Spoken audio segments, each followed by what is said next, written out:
রাত ১টা। রুষা বসে আছে তার নিজের রুমে আর গাল বেয়ে টপ টপ করে পানি পড়ছে। এটা কি হতে চলেছে সে আদৌ বুঝতে পারছে না। আগামীকাল তার বিয়ে, অথচ সেটার জন্য সে এখনো প্রস্তুতি নয়। আজ থেকে ১ মাস আগের কথা। রুষাদের পরিবার যৌথ, তাই অনেক কিছুই তাদের ভেবে চিন্তা করতে হয়। রুষার বড় বোন আছে, সে ডিগ্রিতে পড়ছে। যখন তার বিয়ের প্রস্তাব আসে তখন তাকে দেখে মনেই হয়নি যে সে এই বিয়েতে রাজি নয়। রাজ চৌধুরী রুষার বোনের হবু বরের নাম। অনেক বড় লোকরা। আমার আপুকে একদিন কলেজে যেতে দেখে পছন্দ করেছিল। কত খুশি না হয়েছিলাম আমি। আমরা তো অত বড় লোক নই, বলতে গেলে মধ্যবিত্তের চেয়েও কম। শুধু দাদুর রেখে যাওয়া বাড়িটির ওপর নির্ভর করছে আমাদের সবার ভবিষ্যৎ। বাড়ির সবাই খুব খুশি ছিল। ও হ্যাঁ, আমার আপুর নাম শাহানা। দেখতে শুনতে আমার চেয়ে অনেক সুন্দর। এত বড় বাড়িতে বিয়ে হবে দেখে ভয়ে বাবা প্রথমে রাজি হতে চায়নি, কিন্তু বাড়ির সবাই বলেছিল বেঁচে থাকতে একটি মেয়ের ভবিষ্যৎ অন্তত গড়ে দিয়ে যা। এমনকি আপুও বলেছিল সে রাজি। বাবা সেদিন সুখের কান্না কেঁদেছিল আমাদের ২ বোনকে জড়িয়ে ধরে। বাবা আজকেও কাঁদছে, কিন্তু সুখে নয়, দুঃখে, অপমানে, কষ্টে। আমার বোন শাহানা গায়ে হলুদের সন্ধ্যায় বাড়ি ছেড়ে পালিয়েছে তার প্রেমিককে নিয়ে। যাওয়ার সময় অনেক বড় একটা কাজ করে গেছে। বাবা ধার করে যে গয়না শাড়ি কিনেছিল তাও নিয়ে গেছে। পাড়ার লোকেরা, এমনকি ঘরের মানুষগুলো পর্যন্ত ২ কথা শোনাতে ছাড়েনি। কিন্তু বরপক্ষ এই বিয়ে বন্ধ করতে রাজি ছিল না। তাদের সম্মানের প্রশ্ন ছিল। আমাদের এলাকার রশিদ কাকা বরপক্ষের রাজের চাচ্চুর খুব ভালো বন্ধু, তাই ওনার কথায় ওরা সকলে আমাকে ওই বড় বাড়ির বউ করে নিতে রাজি হয়েছে। কিন্তু আমি কিছুতেই মেনে নিতে পারিনি। আমি মাত্র ক্লাস 9-এ পড়ি। চোখে আমার কত স্বপ্ন, অনেক বড় হতে হবে বাবা মাকে সুখে রাখার জন্য। কত নিমিষেই সব শেষ হয়ে যাবে, কিন্তু আমার কিচ্ছু করার নেই। বাবা আর মা যখন আমাকে জড়িয়ে ধরে কাঁদতে কাঁদতে বলেছিল, মারে তুই তো সবসময় চেয়েছিলি আমি আর তোর মা যেন সুখে থাকি। তুই এই বিয়েটা করলে আমরা অনেক ভালো থাকবো। আজ তুই পারিস আমাকে আমার হারানো সম্মান ফিরিয়ে দিতে। এই অসহায় বাবাকে তুই তার সম্মান ভিক্ষা দে, ভিক্ষা দে। আমি আর কিছু বলতে পারিনি, শুধু কেঁদেছি। সব ভাবতে ভাবতে সকাল হয়ে গেছে। এ বাড়িতে আমি আর মাত্র কয়েক ঘন্টার অতিথি। তারপর আমার সব স্বপ্ন একটি সম্মানের কাছে শেষ হয়ে যাবে। সবাই আমাকে ঘিরে আনন্দ করছে, আমাকে সাজাচ্ছে। সবার এই আনন্দ দেখে আমিও আর হাসার মতো একটা নাটক না করে পারছি না। বিয়ের কাজ সম্পন্ন হওয়ার সময় রাজাবাবুকে দেখে একবারও মনে হয়নি যে সে আমাকে বিয়ে করতে রাজি নয়। আমাকে যখন নিয়ে যাচ্ছিল তখন সবাই কাঁদছিল, কিন্তু বাবা একটি কথাই বলেছিল, মনে রাখবি তোর বোন যেটা পারেনি সেটা তোকে করতে হবে, না হয় তুই আমার মেয়ে নয়। বাবার এই কথার অর্থ আমি ঠিক বুঝতে পেরেছি। বড় বাড়িতে পা দেওয়ার সাথে সাথে বুঝতে পারলাম অনেকেই আমার সাথে রাজবাবুর বিয়েটা মেনে নিতে পারছে না। জানি না আমি কি হতে চলেছে আমার সাথে। শ্বশুর আর শাশুড়ি আমাকে স্বাচ্ছন্দ্যে ঘরের ভেতর নিয়ে গেলেন। এবার রাজবাবুর আসল চেহারাটা বেরিয়ে এলো। ঘরে প্রবেশের সাথে সাথে গলা থেকে ছাপটা মেরে মালাটা খুলে ফেললেন এবং সকলের সাথে খুব রূঢ় ব্যবহার করছেন। আমার শাশুড়ি মা যখন ভাবিকে বললেন আমাকে ভেতরে নিয়ে যেতে, তখন উনিও বলতে লাগলেন, আমি বুঝলাম না কাকিমা, আপনাদের রুচি এত খারাপ হলো কি করে? এরকম গাইয়া লেখাপড়া না জানা মেয়েকে কি করে এই ঘরের বউ করে আনলেন? আমাদের সাথে ওকে মানায়? মানায় না। বাবা মায়েরাই বা কেমন? বড় লোকের ছেলে বলে হাতছাড়া করেনি। আমি কিছু বলতে চেয়েছিলাম, কিন্তু আমার আগে রশিদ কাকা বলে দিলেন, বৌমা সাবধানে কথা বলো। রুষা সম্পর্কে তোমার কোনো ধারণা নেই। শুধু লেখাপড়া করলে হয় না, মনুষ্যত্ব থাকতে হয়। তাছাড়া ও তো বিয়েতে রাজি হয়েছে শুধু বড়বাবুর সম্মানের কথা চিন্তা করে। কি বড়বাবু, আমি ঠিক বললাম? তখন উনি আরও এগিয়ে এসে বললেন, আমি যখন রুষাকে এই বাড়িতে বউ করে এনেছি তখন নিশ্চয়ই ভালো বুঝে বলেই এনেছি। তারপর কাজের বুয়াকে ডেকে আমাকে ঘরে নিয়ে যেতে বলল। রাজবাবু একতরফা চিৎকার করে যাচ্ছেন। ওনার এমন আচরণে আমি একটু অবাক হইনি, কারণ আপু তো পছন্দের মানুষকে পাওয়ার জন্য আমাদের সকলের ভালোবাসা ভুলে পালিয়ে গেছে। পুরো ঘর এখন চুপ। হয়তো কেউই আর চিৎকার করতে পারছে না। দরজা আটকানোর শব্দ শুনে দ্রুত খাট থেকে নেমে পড়লাম একপাশে। ওনার চোখ দুটো ভীষণ লাল, ভয়ে আমার হাত পা কাঁপছে। উনি খুব জোরে হেঁটে আমার পাশে এসে দাঁড়ালেন। আমার খুব কান্না পাচ্ছে, কিন্তু অনেক কষ্টে চুপ করে আছি। আমার হাতটা ধরে একটানে বারান্দায় নিয়ে গেলেন। আমার খুব লাগছে, ছাড়ুন আমাকে। চুপ কর, তুই কি ভেবেছিস আমি খুশি করে তোর হাত ধরেছি? এতটা সিনক্রেট করবে বুঝতে পারিনি। ভেবেছিলাম আমাকে বুঝবে। তোর মতো মেয়েকে আমি আমার জুতো পরিষ্কার করার জন্য রাখবো না। কে বলেছে তোকে বিয়ে করতে? তোর যে এত লোভ তা আমি আগে বুঝতে পারিনি। আমি এসব বলেই বারান্দার দরজা বন্ধ করে চলে গেল। আর চোখের পানি ধরে রাখতে পারলাম না। কিছুক্ষণের জন্য মনে হচ্ছিল আমি হয়তো আর বাঁচব না। সারা রাত আমি বারান্দায় জেগেই কাটিয়ে দিলাম। সকালে ঘুম ভাঙতেই দেখলাম বারান্দার দরজা খোলা, কিন্তু রাজবাবুকে তো কোথাও দেখতে পাচ্ছি না। কিছুক্ষণ পর আমার চেয়ে একটু বয়সে বড় একটি মেয়ে এলো। বৌমনি, তুমি এখনো জামা কাপড় চেঞ্জ করনি? হায় হায়, সংকোচ কাটিয়ে জিজ্ঞেস করলাম, ওকে? আমি তুলি, রাজ ভাইয়ের কাজিন। কথায় কথায় জানতে পারলাম রাজ তার বাবার একমাত্র ছেলে। এখানে আমার শ্বশুর, তার ছোট ভাই এবং তাদের বোন একসাথেই থাকে। তার মানে আমাকে যে আরও কত কিছু সহ্য করতে হবে কে জানে। বৌমনি, কি ভাবছ? এই নাও, এই শাড়িটা পরে নাও, আমি কিছুক্ষণ পর আবার আসব। বলছিলাম কি, তোমার ভাইয়া নিচে আছে। ও আচ্ছা, ঠিক আছে। শাড়িটা চেঞ্জ করে বসলাম। কিছুক্ষণ পর দেখলাম রাজবাবু ভেতরে আসলেন। আমাকে দেখেই চোখ রাঙানো শুরু করলেন। তারপর রুম থেকে মোবাইলটা নিয়ে চুপচাপ বেরিয়ে গেলেন। আমিও ওনার পিছু পিছু বের হলাম। নিচে নামতেই অনেকেই আর চোখে আমাকে দেখতে লাগলো। তুলি আমাকে চেয়ারে নিয়ে গিয়ে বসালো। আমি বসতেই রাজসহ আর অনেকে উঠে চলে গেল। শাশুড়িমা আমার পাশে এসে দাঁড়ালেন। কিছু মনে করো না মা, আমার ছেলেটা একটু এরকমই। নাস্তা শেষ করে উঠতেই মা আমাকে নিয়ে বাগানে গেলেন। তুলিও এলো আমার সাথে। শোনো মা, তোমাকে একটা কথা বলি। রাজ আমার একমাত্র ছেলে, কিন্তু আমি আমার ছেলেকে কখনো আপন করে পাইনি, কারণ সে তার মা বাবার চেয়ে বাইরের মানুষকে খুব বিশ্বাস করে। আমি জানি তুমি হয়তো এই বিয়েটা মেনে নিতে পারছো না, কিন্তু তুমি হয়তো জানো না, এই বিয়েটা না করালে রাজকে আর বিয়ে করাতে পারতাম না। আমরা ওর জন্য অনেক সম্বন্ধ দেখেছি, কিন্তু এই বাড়ির কিছু লোকগুলো সবগুলো সম্বন্ধে ভাঙন ধরিয়েছে, এমনকি রাজকেও ভুল বুঝিয়েছে। ও যেদিন প্রথম এসে বলেছিল ও একটা মেয়েকে পছন্দ করে, সেদিন আমি আর তোমার শ্বশুর নতুন করে বাঁচার স্বপ্ন দেখেছিলাম। কিন্তু শাহানা যখন পালিয়ে গেল, তখন ভেবেছিলাম এবার হয়তো আমার ছেলে আর কাউকেই পাবে না। রশিদ যখন এসে তোমার কথা বলল, তখনই আমরা রাজি হয়ে যাই, কারণ এই লগ্নে বিয়েটা যদি আমরা দিতে না পারতাম, হয় ওকে ওই অসামাজিক মেয়ে অদিতির সাথে বিয়ে দিতে হতো, আর না হয় বিয়ে না দিয়ে বসিয়ে রাখতে হতো। ও না হয় তোমার চেয়ে 10 থেকে 12 বছরের বড় হবে। আমি জানি আমার ছেলে তোমাকে কিছুতেই মেনে নেবে না, তবুও তোমাকে চেষ্টা করতে হবে। আমাদের জন্য, তোমার বাবা মায়ের জন্য। স্ত্রীর অধিকার তোমাকে আদায় করতেই হবে। অনেকজন অনেক কিছু বলবে, তবুও তোমার স্বামীকে ফিরিয়ে আনার জন্য তোমাকে চেষ্টা করতে হবে। তুমিই পারবে। বলো, এই অভাগী মাকে কথা দাও। আমি মায়ের হাতের উপর হাত বাড়িয়ে দিয়ে বললাম, কথা দিলাম। মা আমার কথা শুনে চোখ থেকে চশমাটা খুলে চোখের পানি মুছল। বৌমা, আমি ভেতরে যাচ্ছি, তুলি তুই ওকে নিয়ে আয়। মা চলে যাওয়ার পর তুলি আমার পাশে এসে বসলো। আচ্ছা, অদিতিকে? আমার ফুপুর মেয়ে, তুমি তো জানো না। বাবা, কি যে খারাপ মেয়ে। 2 বছর আমেরিকা ছিল, তাই নিয়ে ওর গল্পের শেষ নেই। তেমনি আমার ফুপুটাও লাজ লজ্জার মাথা খেয়েছে। মেয়ে হাঁটুর উপরে ড্রেস পরে ঘুরে বেড়ায়।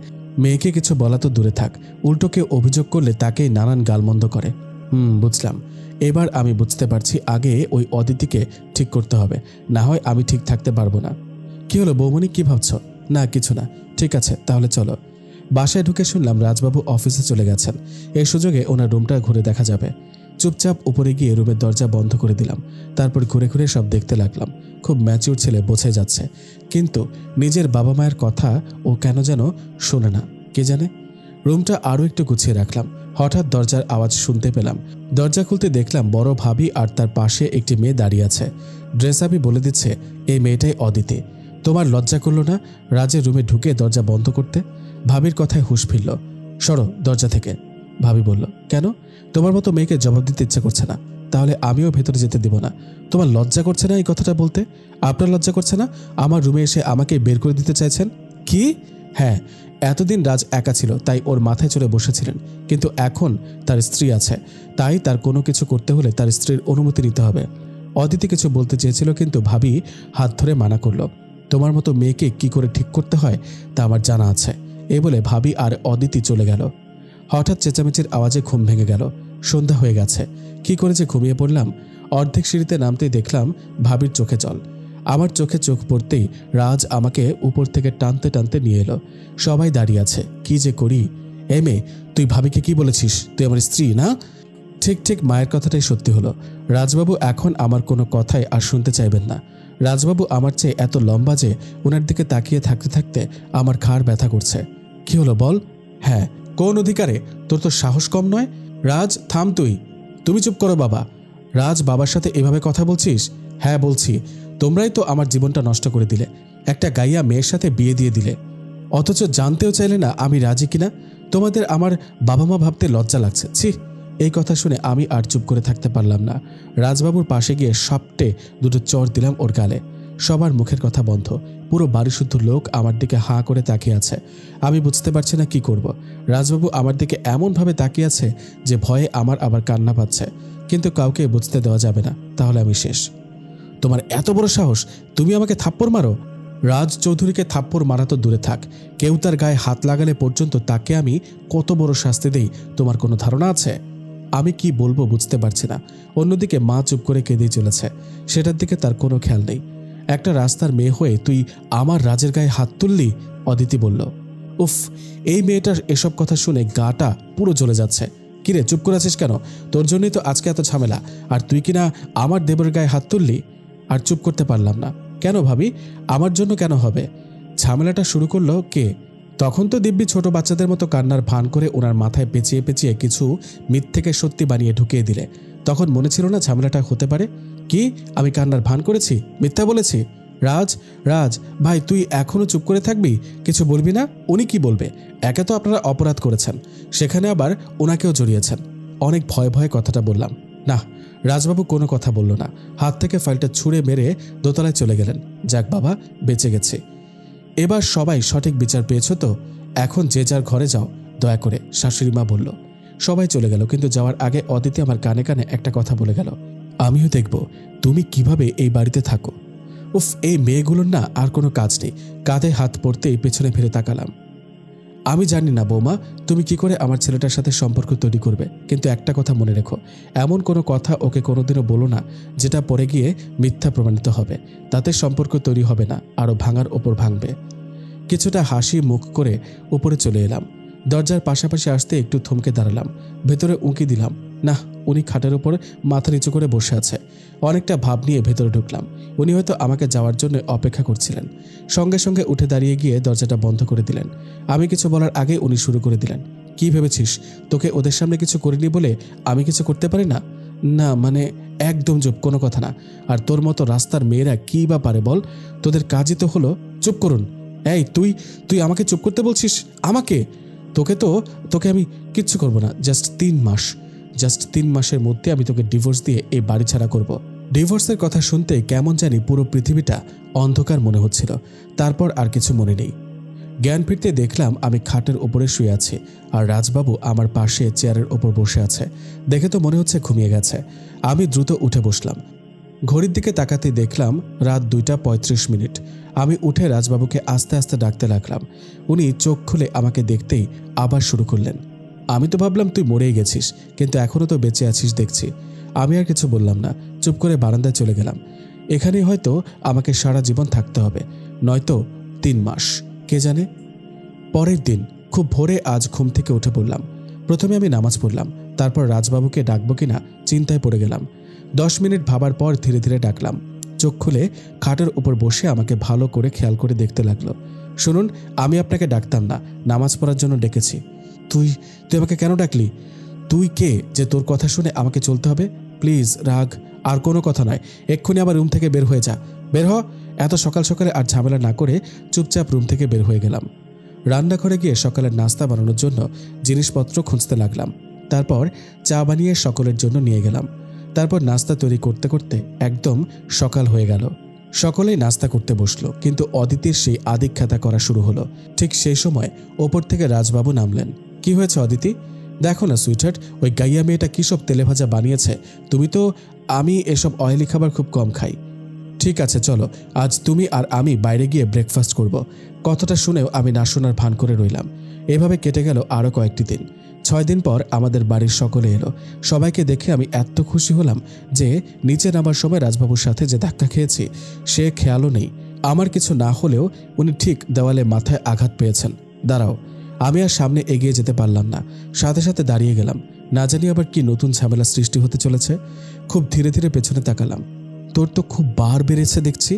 উফ, আমার আরও সাবধানে হাঁটা উচিত ছিল। এখন সকলের সামনে আমি কি করব? আমার পরিবারের সকলকে নিজের পায়ের নিচে দাবিয়ে রাখতে চাইছিস, আমার গায়ে হাত তুলছিস, এখন আবার আমাকে ধাক্কা মারছিস। কি ইচ্ছে তোর বল? রুষা, এসব কি? রশিদ কাকা বলল।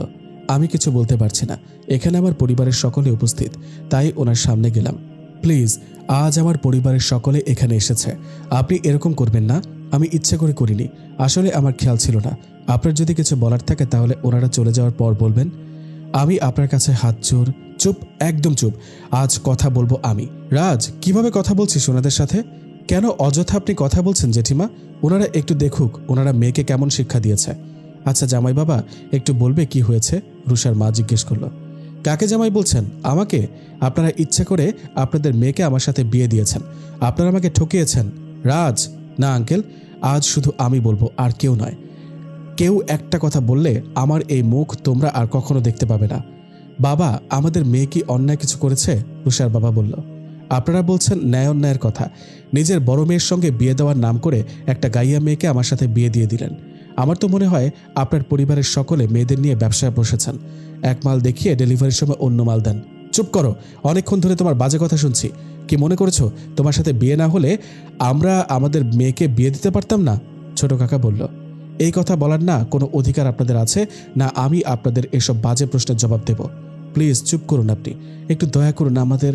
কথা শেষ হওয়ার আগেই রাজ রুষার গালে থাপ্পড় মেরে রুষাকে সিঁড়ি থেকে ফেলে দিল। রুষার কপাল ফেটে রক্ত পড়ছে। এই থাপ্পড়টা আজকে মারার জন্যই আমি সেদিন চুপ করেছিলাম। মা, তোমরা সবাই এখান থেকে চলে যাও। এটা তুমি কি বলছো বৌমা? হ্যাঁ মা, কাকি, বাবা আর মাকে এখান থেকে নিয়ে যাও। কেন? ওনারা একা যাবেন কেন? তুই কি এখানে এখনো থাকবি নাকি? মা, আমার কসম রইল, চলে যাও এখান থেকে। যদি কখনো শুনতে পাও যে আমি আর বেঁচে নেই, তবুও তোমরা এ বাড়িতে আসবে না। তোমরা যা চেয়েছো তাই হয়েছে, এখন আমি যা চাই তোমরাও তাই করো। চলে যাও, চলে যাও। মা হয়তো কিছু বলতে চেয়েছিল, কিন্তু বাবার জন্য বলতে পারেনি। তাই হবে রে মা, তাই হবে, রুষার বাবা বলল। তারপর ওনারা সবাই চলে গেল। রাজ, তুই এটা কি করলি? তোর বাবা যদি আজ এখানে থাকতো তাহলে তোকে এ বাড়ি থেকে বের করে দিত। আমি আর কিছু বললাম না, চুপ করে রুমে গিয়ে দরজা বন্ধ করে দিলাম। তারপর আয়নার সামনে গিয়ে দাঁড়ালাম। আচ্ছা, আমি কি দেখতে এতই খারাপ নাকি? তা যদি না হই তাহলে আমি কি লেখাপড়া জানি না বলে আমি গাইয়া? কিন্তু আমি তো লেখাপড়া করতে চেয়েছিলাম। শুধুমাত্র এই একটা ঝড়ই তো আমার জীবনটা লন্ডভন্ড করে দিল। তাহলে এখানে আমার দোষটা কোথায়? কোথায়? এই মেয়ে, দরজা খোল, দরজা খোল বলছি। রুষা শুনে চুপ করে বসে রইল। কিছুক্ষণ পর রুষা তার সব জিনিসপত্র নিয়ে রাজের রুম থেকে বেরিয়ে পড়ল। রাজ তখন ড্রয়িং রুমে বসেছিল। বৌমা, মা, আমাকে নিচে কোথাও থাকার ব্যবস্থা করে দিন। এই মেয়ে যে এত নাটক জানে তা কে বলবে? How dare you! আমার ব্যাপারে কথা বলার অধিকার আপনাকে কে দিয়েছে? ভাবিকে বললাম। উম্মা, এই বেয়াদব মেয়ে দেখছে আবার মুখে মুখে কথাও বলছে। দেখেছো রাজ, তোমার মা তোমার জন্য কেমন বউ নিয়ে এসেছে। কাকে কি বলছেন আপনি? আমি এই মুহূর্ত থেকে আর কাউকে আমার স্বামী বলে মানি না। আমার মুখে এই কথা শুনে সবাই অবাক হয়ে গেল। তাহলে তো তোর এই বাড়িতে থাকারও দরকার নেই, রাজ বলল। সেটা ঠিক করে দেওয়ার আপনি কে? আমি কারোর কাছ থেকে কোনো উপদেশ শুনতে চাই না। বাড়িটা বাবার আর মায়ের, তাই কারোর কথায় আমি এখানে থাকবো না, আবার যাবো না। চলুন মা। মা আমাকে একটা নিচের ঘরে থাকার ব্যবস্থা করে দিল। মা, আপনি কোনো চিন্তা করবেন না। ওনার রুম থেকে চলে এসেছি বলে যে আমি আপনাকে দেওয়া কথা ভুলে গেছি সেটা কিন্তু নয়। আমার ছেলেটা কেন যে আজ পাগলের মতো আচরণ করলো কে জানে। উনি হয়তো ওনার রাগ কমানোর জন্য এসব করেছেন। আর হ্যাঁ, মা বাবাকে এসব কথা বলবেন না। আমি জানি না রে মা, আমি কিচ্ছু জানি না। আজ বাবা মাকে এভাবে অপমানিত হতে দেখে মনেও একটু শান্তি পাচ্ছি না। ছি ছি ছি। 4 দিন পর। এই 4 দিনে একবারও আমি ওনার চোখের সামনে যাইনি, কিন্তু আজ সকালে হঠাৎ করে ওনার মুখোমুখি পড়ে গেলাম। রাগে আমার গা জ্বলে যাচ্ছে। হঠাৎ উনি বলে উঠলেন, আজ পুরো দিনটাই খারাপ যাবে। আমি কিছু বললাম না, রান্নাঘরে চলে গেলাম। রাজবাবু আজ নাস্তা না করে অফিসে চলে গেলেন। আমি চা বানিয়ে সবার জন্য নিয়ে যাব, ঠিক এমন সময় রুম থেকে চিৎকারের আওয়াজ শুনতে পেয়ে দ্রুত ভেতরে গেলাম। গিয়ে দেখলাম মা সিঁড়ি থেকে পড়ে মাথা ফাটিয়ে ফেলেছে। সবাই মিলে তাড়াতাড়ি মাকে নিয়ে হসপিটালে চলে গেলাম। কিছুক্ষণ পর ডাক্তার সাহেব এসে বললেন, ওনার প্রচুর রক্তক্ষরণ হয়েছে, এক্ষুনি রক্ত দিতে হবে। আমি আর কিছু না ভেবে রক্ত দিতে রাজি হয়ে গেলাম। তখন ডাক্তার সাহেব আমাকে ভেতরে নিয়ে গিয়ে রক্তের গ্রুপ ম্যাচ করিয়ে রক্ত দিতে নিয়ে গেল। কিছুক্ষণের মধ্যে রাজবাবু অফিস থেকে চলে এলেন। ভাবি, মা কেমন আছে? এখনো জানি না, ডাক্তার কিছু বলেনি। সবাই মিলে অপেক্ষা করতে লাগলাম। হসপিটালে যাওয়ার পর থেকে রাজবাবু আমাকে কিছুক্ষণ পরপর দেখছেন, বুঝলাম না কেন। কিছুক্ষণ পর ডাক্তার সাহেব বাইরে এলেন। ডক্টর, ডক্টর, আমার মা কেমন আছেন? ভয়ের কোনো কারণ নেই, তিনি এখন সম্পূর্ণ সুস্থ। Thank you doctor, thank you. It's okay. একদিন পর মাকে নিয়ে আমরা সবাই বাসায় ফিরে এলাম। মায়ের এই অবস্থার কথা শুনে বাবাও ঢাকা থেকে চলে এলো। 2 দিন পর আমি যে মায়ের জন্য চা নিয়ে যাব, ঠিক ওই সময় দেখলাম রাজবাবু তার মায়ের রুমে ঢুকেছে। মা, আসতে পারি? হ্যাঁ বাবা, আয়। আমি পর্দার আড়ালে গিয়ে দাঁড়ালাম। এখন কি অবস্থা মা তোমার শরীরের? হ্যাঁ ভালো। আচ্ছা, সেদিন কি করে এত বড় দুর্ঘটনা ঘটলো বলো তো? আর বলিস না, উপর থেকে নামার সময় সিঁড়িতে পানি ছিল, সেটা খেয়াল করিনি। তারপর আর কি, পিছলা খেয়ে পড়ে গেলাম। কি? হ্যাঁ, আসলে মা পানিগুলো এখানে আমিই ফেলেছিলাম। মানে? আসলে আমি পানিগুলো ইচ্ছে করে ওখানে ফেলেছিলাম রুষার জন্য। আমি জানতাম যে কিছুক্ষণ পর রুষা সবার জন্য চা নিয়ে উপরে যাবে, আর তখনই হয়তো। কথাটা শোনার সাথে সাথে আমার হাত থেকে চায়ের গ্লাসটা নিচে পড়ে গেল। আওয়াজ শুনতে পেয়ে দুজনেই আমার দিকে ফিরে তাকালো। বৌমা, আমি আর ওখানে দাঁড়াতে পারলাম না, নিজের রুমে এসে সোজা দরজা বন্ধ করে দিলাম। দাঁড়াও বৌমা। বৌমা, এটা তুই কি করলি? যাকে তুই বিপদে ফেলতে চেয়েছিলি সেই তোর মাকে রক্ত দিয়েছে, এই কথাটা তুই কি করে ভাবলি? ছি ছি ছি মা, আমি এটা কি শুনলাম? এটাও শোনার বাকি ছিল। আমার উপর এনার এত রাগ যে উনি আমাকে এভাবে মারতে চেয়েছেন, এত ঘৃণা করে আমাকে। ও খোদা! সারাদিন আর কারোর ডাকে সাড়া দিলাম না। সকালে শুনলাম উনি 2 মাসের জন্য অফিসের কাজে সিঙ্গাপুর যাচ্ছেন। ভালোই হয়েছে, ওনার চেহারার দিকে তাকাতে এখন আমার ঘৃণা হচ্ছে। উনি চলে যাওয়ার পর মা আমার কাছে এলেন। আমার ছেলের এমন মন মানসিকতার জন্য আমি সত্যিই খুব লজ্জিত বৌমা। ছি ছি মা, আপনি কেন ক্ষমা চাইছেন? আসলে আমার কপালটাই খারাপ, কি আর বলবো। 2 মাস পর, এই 2 মাস সুখে দুঃখে কোনো রকমে আমার জীবনটা কেটে গেছে। আজকে উনি সিঙ্গাপুর থেকে এসেছে।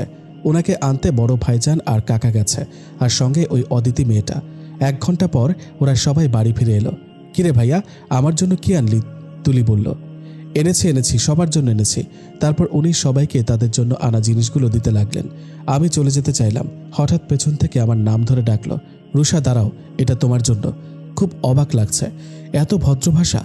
আমি কিছু বললামও না, নিলামও না, চলে গেলাম। রুষা। 4 দিন পর।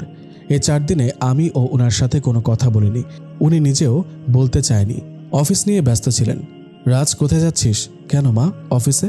ওহ, তোকে তো বলাই হয়নি, আজ সাথীর গায়ে হলুদ, আমাদের সবাইকে সন্ধ্যায় যেতে হবে। সমস্যা নেই, তোমরা চলে যাও, আমি সোজা অফিস থেকে ওখানে চলে যাব। আর কোনো সমস্যা হলে ফোন তো আছে। আচ্ছা ঠিক আছে।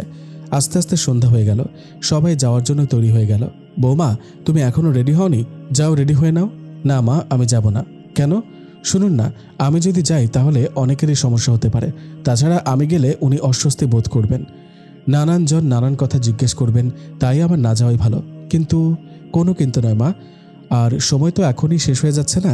আচ্ছা ঠিক আছে, আমি কিন্তু তোমাকে মাঝে মধ্যে ফোন করব, ঠিক আছে? সবাই চলে গেল। এখন আমি একা। ভেবেছিলাম আমার মাকে একটা ফোন করব, কিন্তু ওই দিনের কথা মনে পড়তে আর দিলাম না। এত বড় বাড়ি আর আমি একদম একা। সোফায় গিয়ে গুটিসুটি মেরে বসলাম। অল্প অল্প ভয় করছে, রুমে যেতেও ইচ্ছে হচ্ছে না। চোখটা বন্ধ করে রইলাম। হঠাৎ কলিং বেল বেজে উঠল। ঘড়ির দিকে তাকিয়ে দেখলাম রাত 10টা। হয়তো কেউ কিছু ফেলে গেছে, তাই এসেছে। দরজা খোলার সাথে সাথে দেখলাম রাজাবাবু। আরে, উনি বাসায় কেন? অনুষ্ঠানে যায়নি নাকি? আমি চলে আসছিলাম ঠিক তখনই আমার হাতটা ধরলেন। রুষা, হাত ছাড়ুন। না। হাত ছাড়ুন। আমি ছাড়বো না। ছাড়ুন বলছি। রুষা এক ঝাঁকানিতে রাজের হাত থেকে ওর হাতটা ছাড়িয়ে নিল। খুব গরম দেখাচ্ছ মনে হচ্ছে আমার উপর। আপনার সাথে আমার কথা বলার কোনো ইচ্ছে নেই। রুষা দেখো, আমি ইচ্ছে করে তোমার হাতটা ধরিনি, তোমাকে কিছু কথা বলতেই তোমাকে আমি থামিয়েছি। রুষা পেছন ফিরে দাঁড়িয়ে রাজের কথা শুনছে। দেখো, দিনে দিনে আমি বুঝতে পারলাম আমি হয়তো তোমার সাথে একটু বেশি অন্যায় করে ফেলেছি। এটা আমায় খুব ভাবিয়েছে, তাই তোমাকে বলে আমি একটু হালকা হতে এসেছি। অন্যায় যা করার তা তো করেছিনি। আপনার মতো মানুষের যে অনুশোচনা আছে বুঝতে পারিনি। তোমার মতো বোঝার আছে তার এমন মানসিকতা না থাকারই কথা। মানে তুমি কি ভেবেছ আমি বদলে গেছি? না, আমি একদম আগের মতোই আছি, শুধু মাথাটা ঠান্ডা করার চেষ্টা করছি। তোমার জন্য, শুধু তোমার জন্য আমার লাইফটা হেল হয়ে গেছে। তোমার মতো একটা গাইয়া মেয়েকে বিয়ে করে আমি কোথাও মুখ দেখাতে পারছি না। আমাকে কি সত্যি আপনার গাইয়া মনে হয়? তোমার ক্লাস অনুযায়ী তুমি হয়তো স্মার্ট, কিন্তু আমার ক্লাসে তুমি একদম গাইয়া। আমি কি করি যে তোমাকে বিয়ে করলাম? তোমার ওই শয়তান। আসলে তোমরা আমাকে ইচ্ছে করে ফাঁসিয়েছ, আর না হয় আসলে তোমার ওই বোনের কয়েকটা কথা আমার খুব মনে ধরেছিল, তাই আমি ভেবেছিলাম ও হয়তো আমার যোগ্য স্ত্রী। কে জানতো আমার কপালে যে এই লেখা আছে। তাহলে কেন সেদিন আমাকে বিয়ে করেছিলেন? কেন কেন জিজ্ঞেস করা হচ্ছে? কেন বিয়ে করেছিলাম জানতে চাও? হ্যাঁ, চাই। আগের ঘটনার পুনরাবৃত্তি। আমরা সবাই তখন গায়ে হলুদের অনুষ্ঠানের জন্য প্রস্তুতি নিচ্ছিলাম। বাবা আর মাকে সালাম করতে যাওয়ার আগে দেখলাম বাবা খুব টেনশন অবস্থায় মায়ের ঘরে গেল। রানী, সর্বনাশ হয়ে গেছে। কি হয়েছে? মেয়ে পালিয়ে গেছে। মানে? আরে, রাজের হবু বউ বাড়ি ছেড়ে পালিয়ে গেছে। এই কথাটা শোনার সাথে সাথে মা মাথা ঘুরে পড়ে গেল। আমি তখন দৌড়ে ভেতরে গেলাম। কিছুক্ষণ পর মায়ের জ্ঞান ফিরে এলো, কিন্তু মা কেঁদেই চলেছে। রাতের দিকে রশিদ কাকাই এলো, আমার কাকার সাথে, যাকে আমি আগে অনেক সম্মান করতাম কিন্তু এখন খুবই ঘৃণা করি। এসে তোমার কথা বলল। তোমার কথা শুনতে মা আমার ওপর জোর খাটাতে শুরু করলো। তারপর বলল, আমি যদি তোমাকে বিয়ে না করি তাহলে আমি মায়ের মরা মুখ দেখব। এই কথা শোনার পর আমি আর রাজি না হয়ে পারিনি। শুধুমাত্র বাবা আর মায়ের জন্য তোমার মতো একটা গাইয়া মেয়েকে আমি বিয়ে করেছি। আর আমি একবার যখন বলেছি তখন তুমি আমার স্ত্রী কখনো হতে পারবে না। আমি তোমাকে ঘৃণা করি, জাস্ট ঘৃণা করি। রুষা ফুপিয়ে ফুপিয়ে কেঁদেই চলেছে। তোমার মতো একটা মেয়ের জন্য আমি এখন কারোর কাছে মুখ দেখাতে পারছি না। সবাই জিজ্ঞেস করে বউ কোথায়। আগে শুধু বিয়ে করিনি কেন সেটা জিজ্ঞেস করতো, আর এখন তোমার মতো আমি চারদিক থেকে ফেঁসে গেছি। এই কয়েক মাসে আমি একবারও পার্টিতে যাইনি, বন্ধুদের সঙ্গে যোগাযোগ করিনি। ওরা তো আর জানে না আমার মতো একটা স্মার্ট ছেলের বউ কতটা ওভার স্মার্ট। তোমাকে যত চোখের সামনে দেখছি ততই মাথাটা খারাপ হয়ে যাচ্ছে। আমি জ্বলে পুড়ে শেষ হয়ে যাচ্ছি তোমার জন্য। জাস্ট আর কিচ্ছু না বলে রাজ উপরে চলে গেল। এতগুলো কথা বললো উনি আমাকে, এতগুলো কথা। ছি ছি ছি, আমাকে এত খারাপ ভাবলো, একবারও আমার কথা শোনার চেষ্টা করলো না। আমি আর বাঁচতে চাই না, হ্যাঁ আর বাঁচতে চাই না। আমি যদি মরে যাই তাহলে সবার সমস্যার সমাধান হয়ে যাবে। তাহলে কেউ এটাও বলতে পারবে না যে আমি তাদের কথা রাখতে পারিনি। যাই হোক, রুষা ছাদে উঠে পড়ল, রেলিংয়ের দিকে এগিয়ে যেতে লাগলো। মা, বাবা, তোমরা সকলে আমাকে ক্ষমা করে দিও, ক্ষমা করে দিও। যেই লাফ মারবে ঠিক সেই সময় পেছন থেকে ডাক দিল, রুষা কি হচ্ছে এসব? রুষা নিজেকে সামলে নিল। না, ওনাকে বুঝতে দেওয়া যাবে না, তাহলে হয়তো আমাকে ভীতু ভাববে। আপনি কি ভেবেছেন আপনার কথা শুনে আমি আত্মহত্যা করতে এসেছি? কখনোই না, আমি এমনিতেই হাঁটতে এসেছি। পাগল প্রলাপ বন্ধ করো। মায়ের কাছে ফোন করে জানতে পেরেছিলাম তুমি অনুষ্ঠানে যাওনি, তাই তোমাকে নিতে এসেছি। তোমাকে ছাড়া গেলে হয়তো আবার মা আমাকেই না সকলের সামনে বকাবকি করে। আমি যাব না, তুমি যাবে। আমি যখন বলেছি যাব না তখন যাব না। আমার সামনে জোর দেখাচ্ছ নিজের। দেখো, আমি খুশি করে তোমাকে নিতে আসিনি, মা খুব চাইছিল তাই এসেছি। আমি তবুও যাব না। দেখো, আমাকে সেকেন্ড টাইম আর রাগানোর চেষ্টা করো না। যা বলছি তাই করো, চুপচাপ রেডি হয়ে নাও। আমি রেডি আছি। মানে আমি এভাবে বিয়েতে যাব। দেখো, বেশি ভালো সাজার দরকার নেই। তোমার সাথে এইভাবে যদি আমি বিয়ে বাড়িতে যাই তাহলে আমার সম্মান যা আছে তাও যাবে। এমনিতে আর কিছু বাকি নেই। আমি আপনার সাথে যাব না। আমি যদি যাই তবে একা যাব। মানে একা যাবে মানে? সব কিছুতেই দেখছি একটু না শব্দ বেশি বলছো। আমাকে কি তুমি আবার ফাঁসাতে চাইছো নাকি? আমি তো গাইয়া মেয়ে, তাহলে কেন আমি আপনার সাথে যাব? দেখো, এত নাটকের কথা শোনার সময় আমার নেই। কোনো কথা না বলে চুপ করে যা বলছি তাই করো, যাও। রুষা চুপ করে নিচে নেমে এলো। 30 মিনিট পর দুজনেই বেরিয়ে পড়ল। গাড়িতে ওরা কেউ কারোর সাথে কথা বলল না। 1 ঘন্টার মধ্যেই পৌঁছে গেল দুজনেই। তুমি এখানে দাঁড়াও, আমি একটু আসছি। রাজ একটু দূরে গিয়ে গাছের আড়াল হয়ে দাঁড়ালো। হ্যালো অদিতি, কোথায় তুমি? তোমার কথা মতো আমি রুষাকে নিয়ে এসেছি। আচ্ছা ঠিক আছে, আমিও ওকে অনুষ্ঠানের বিপরীত পাশে নিয়ে আসছি। ওকে, রাখছি। রাজ ফোন রেখে পেছনে ফিরতে দেখলো অন্যদিক থেকে তুলি হেঁটে আসছে। ও মাই গড, তুলি এখানে? ও যদি এখন রুষাকে দেখে ফেলে তাহলে তো জেনে যাবে যে রুষা এখানে এসেছিল। না না, এই কিছুতেই হতে দেওয়া যাবে না, কিছুতেই না। কি করি? হ্যাঁ, এই পাথরটা ওর দিকে ছুঁড়ে মারলে ওর নজর বিঘ্নিত হবে। রাজ নিচ থেকে একটা পাথর নিয়ে তুলির দিকে ছুঁড়ে মারল। কে ওখানে? তুলি ওখান থেকে চলে গেল। রুষা চলো। কোথায়? কেন, অনুষ্ঠানে? রাজ রুষাকে অন্ধকারের দিকে নিয়ে যেতে লাগলো। আমরা এদিকে কোথায় যাচ্ছি? অনুষ্ঠানে। কিন্তু আমি তো দেখলাম সবাই আমরা যেখানে দাঁড়িয়েছিলাম ওদিকে যাচ্ছে। না মানে এটা ছেলের বাড়ি, আমরা মেয়ের বাড়িতে যাচ্ছি। ও, রুষা মনে মনে ভাবতে লাগলো উনি আমাকে আসলে নিয়ে যাচ্ছে কোথায়। ঠিক তখনই কালো কাপড়ে মুখে ঢাকা কিছু লোক এসে ওদেরকে ঘিরে ধরল। রুষা তো ভয়ে শেষ। ওরা রাজের মাথায় আঘাত করে রাজকে মাটিতে ফেলে দিল। রুষা বুঝতে পারছে না ও কি করবে, তাই ও দৌড়াতে শুরু করলো। লোকগুলো রুষাকে ধাওয়া করে চলেছে। রুষা চোখের আড়াল হওয়ার সাথে সাথে রাজ মাটি থেকে উঠে পড়ল আর অদ্বিতীয় আড়াল থেকে বেরিয়ে এলো। ও গড, খুব ভয় পেয়েছিলাম করতে পারবো কিনা ভেবে। থ্যাংক ইউ ডিয়ার, তোমার এই নিখুঁত বুদ্ধিটা সত্যি কাজে দিয়েছে। এখন ও পুরো বাড়ির রাস্তাটাই ভুলে যাবে, আর রাস্তা ভুলে গেলে কোনোদিনই বাড়ি ফিরতে পারবে না। কিন্তু অদিতি বাড়ির সবাই যখন জিজ্ঞেস করবে তখন? আমরা কিছু জানি না, কারণ আমরা তো বিয়ে বাড়িতে ছিলাম। Yahoo, good idea. ওর মতো একটা গাইয়া মেয়ের সাথে আমি কিছুতেই থাকতে পারবো না। ওখান থেকে ও আর ফিরে আসতে পারবে বলে আমার মনে হয় না। ঠিক আছে চলো। এরপর দিন ওরা বিয়ের অনুষ্ঠান শেষ করে রাতে বাড়ি ফিরে এলো। তালা লাগানো দেখে সবাই অবাক হলো। রাজের মায়ের কাছে চাবি থাকার কারণে ওরা তালা খুলে সবাই ভেতরে ঢুকে পড়ল। সবাই রুষাকে খুঁজতে লাগলো। দারোয়ানকে জিজ্ঞেস করলো, কিন্তু দারোয়ানও কিছু জানে না। এটা কি হয়ে গেল? মেয়েটা কোথায় চলে গেল? রাজের মা বলল, বেশ ভালো হয়েছে, নিশ্চয়ই পালিয়ে গেছে। ওকে দেখলে আমার মাথা গরম হয়ে যায়। চুপ কর রাজ, শুনছো, তুমি একটু সবাইকে বলে দেখো না, মেয়েটাকে যে করেই হোক মেয়েটাকে খুঁজে বের করতেই হবে। রাজের মা বলল, তুমি কোনো চিন্তা করো না, আমি খোঁজ করছি। আজ রাতের মধ্যে যদি বৌমাকে খুঁজে না পাওয়া যায় তাহলে সকালে পুলিশকে খবর দিতে হবে। আমার বাড়ি থেকে আমার বৌমা হারিয়ে গেছে বললে মান সম্মান আর কিছু থাকবে না। রাজের বাবা বলল, এই অদিতি, এখন কি হবে? পুলিশে খবর দিলে কি হতে পারে সেটা তো ভালো করে জানো। তাহলে এখন দাঁড়িয়ে আছো কেন? যাও, মামাকে কিছু বলো।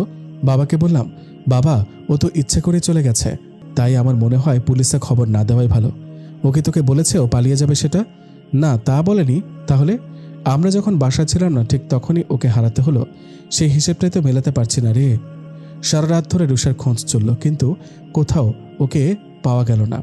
পরদিন সকালে, মেয়েটা এখানে রাস্তাঘাট কিচ্ছু চেনে না, কি যে করছে কে জানে। রাজার মা বলল, তুলি বলল, জেঠি তুমি এতটা টেনশন করো না, তাহলে তোমার শরীর খারাপ করবে। ভাবি বলল, ওই মেয়েটা এ বাড়িতে এসেছে পর্যন্ত কখনই বা আমরা শান্তিতে ছিলাম? চুপ করো বৌমা, যেটা বোঝো না সেটা নিয়ে কথা বলো না, রাজের বাবা বলল। রাজের বাবা পুলিশকে ফোন করে সব বলল, কিন্তু কোথাও রুষাকে খুঁজে পাওয়া যাচ্ছে না। সবাইকে পুলিশ বারবার জেরা করছে, কিন্তু কোনো সূত্র পাওয়া গেল না। 7 দিন পর হঠাৎ সকাল সকাল বাড়ির কলিং বেল বেজে চলেছে। তুলে গিয়ে দরজা খুলতে দেখল রুষা, একটা ছেলে ওকে নিয়ে এসেছে। আরে বৌমনি, শুনছো সবাই, দেখে যাও, বৌমনি ফিরে এসেছে। সবাই রুষাকে দেখতে পেয়ে অবাক হয়ে গেল। আরে আসুন, আপনি ভেতরে আসুন। রুষাকে এনে ছেলেটা সোফার উপর শুয়ে দিল। রাজ ওপর থেকে নামছিল, এমন সময় রুষাকে দেখে ওর চোখ কপালে উঠে গেল।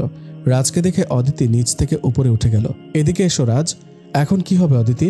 ওর যদি জ্ঞান ফিরে আসে তাহলে তো সব ফাঁস করে দেবে। এতটা ভাবছো কেন?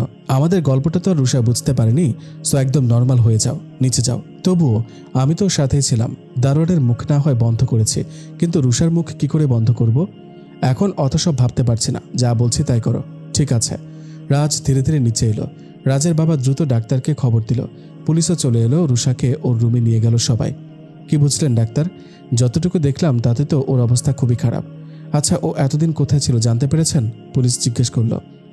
আমরা ঠিক জানি না অফিসার, ওকে যে ছেলেটা নিয়ে এসেছে সেই ভালো জানবে। যান, ওকে ডাকুন। ছেলেটা সোফার রুমে বসে আছে। ভাবি ওকে ডেকে ভিতরে নিয়ে গেল। পুলিশ জিজ্ঞেস করলো, তোমার নাম কি? ইফতি। আমি একজন ফরেস্ট অফিসার। আচ্ছা, ওর ঠিক কি হয়েছিল? আজ থেকে 6 দিন আগে বিকেলে একটা জঙ্গলে ওকে আমি অজ্ঞান অবস্থায় খুঁজে পেয়েছি। সবাই খুব অবাক হয়ে গেল। মানে? তুমি চুপ করো রানী, অফিসারকে জিজ্ঞেস করতে দাও, রাজের বাবা বলল। তারপর ওখান থেকে আমি ওকে নিয়ে আমার বাড়ি গেলাম। তারপর ওর জ্ঞান ফেরানোর অনেক ট্রাই করলাম, কিন্তু লাভ হলো না। ওর কাছ থেকে কিছুই পাইনি যে ওকে ওর ঠিকানা অনুযায়ী পৌঁছে দিতে পারবো। তাহলে কি করে জানতে পারলে? হঠাৎ কালকে দেখলাম ও অল্প অল্প করে চোখ খুলছে। তারপর আমি ওর কাছ থেকে জানতে চাইতেই ও বলল ওর হাজব্যান্ডের নাম রাজ চৌধুরী। আমি যেহেতু এখানে নতুন তাই চিনতে পারছিলাম না। আবার জিজ্ঞেস করতেই বলল ও বড় বাড়ির বউ, ওর শ্বশুর রাজ্জাক চৌধুরী। তারপর আমি আরও অনেক কিছু জানতে চেয়েছিলাম, কিন্তু উনি হয়তো ব্রেনের চাপের কারণে আবার জ্ঞান হারিয়েছে। তারপর আমি শহরে এসে খোঁজ করে ওনাদের কথা জানতে পারি। রাতে জঙ্গলের রাস্তা ছিল, তাই সকাল সকাল নিয়ে এলাম। রাজের মাথায় আগুন জ্বলেছে কথাগুলো শুনে। আপনার এসব কথা যে সত্যি তা আমরা বিশ্বাস করব কি করে? আপনারা চাইলে সিকিউরিটি গার্ডদের জিজ্ঞেস করতে পারেন। ওকে অফিসার, বলছিলাম কি, বৌমাকে যখন খুঁজে পাওয়া গেছে তখন আমরা আর ব্যাপারটা বড় করতে চাই না। ঠিক আছে, আমরা চলে যাচ্ছি, কিন্তু পরে কোনো সমস্যা হলে জানাবেন। ওকে অফিসার, ওকে। সবাই রুষার জ্ঞান ফেরার জন্য অপেক্ষা করতে লাগলো। এদিকে রাজ রাগে ফুলছে আর ফুলছে। মেয়েটার জ্ঞান না ফেরা পর্যন্ত বুঝতে পারছে না কি হয়েছিল। রাজের মা বলল, ডাক্তার তো ইঞ্জেকশন দিয়েছে আর বলেছে ঘন্টা 2-এর মধ্যে জ্ঞান ফিরে আসবে। রাজের বাবা বলল। 1 ঘন্টা 25 মিনিট পর রুষা আস্তে আস্তে চোখ মেলতে শুরু করলো। আরে বৌমার জ্ঞান ফিরে এসেছে। আস্তে আস্তে বসো মা, পানি খাবো।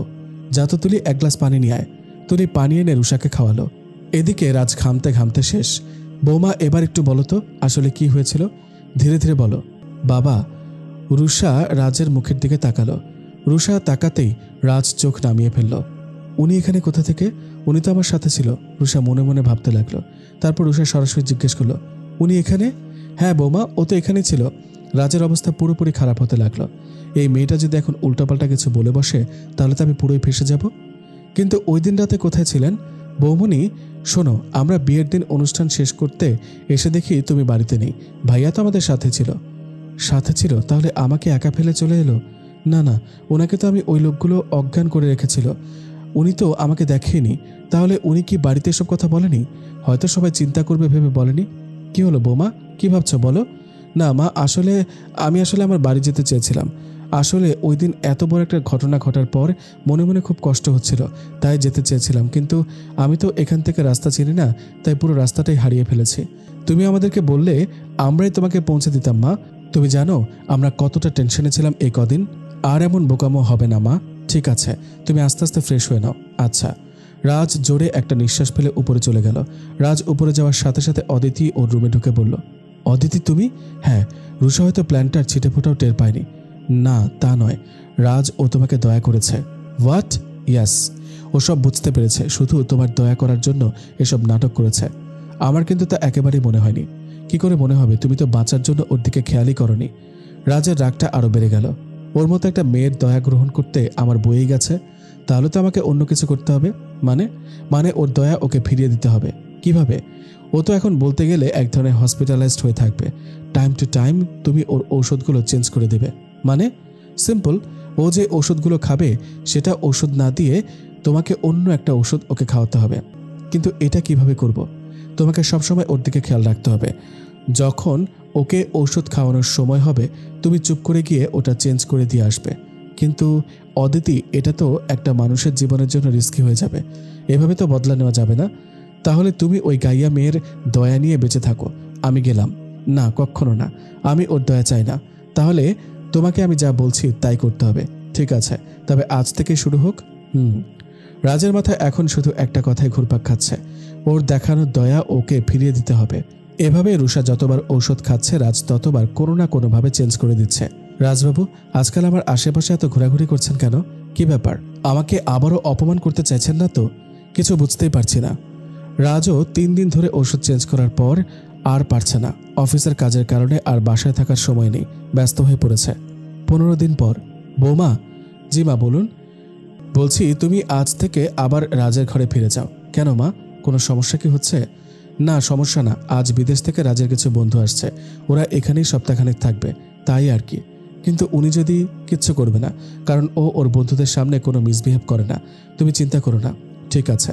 তুমি আবার হুটহাট করে রাজের বন্ধুদের সামনে এসো না, আবার না জানি তোমাকে দেখে হাসাহাসি করে। ভাবি বলল। রাজের মা বলল, এটা কেমন কথা বড় বউ?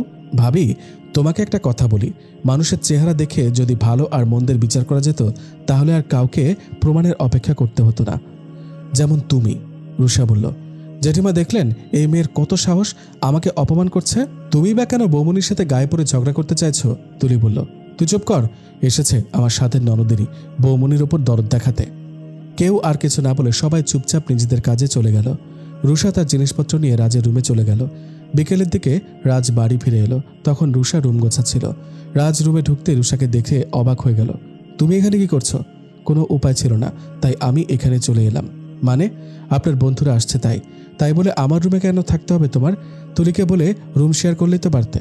তুলি রুমের বাইরে দাঁড়িয়ে সব কথা শুনছিল, তাই ওকে বলতেই ও না করে দিল।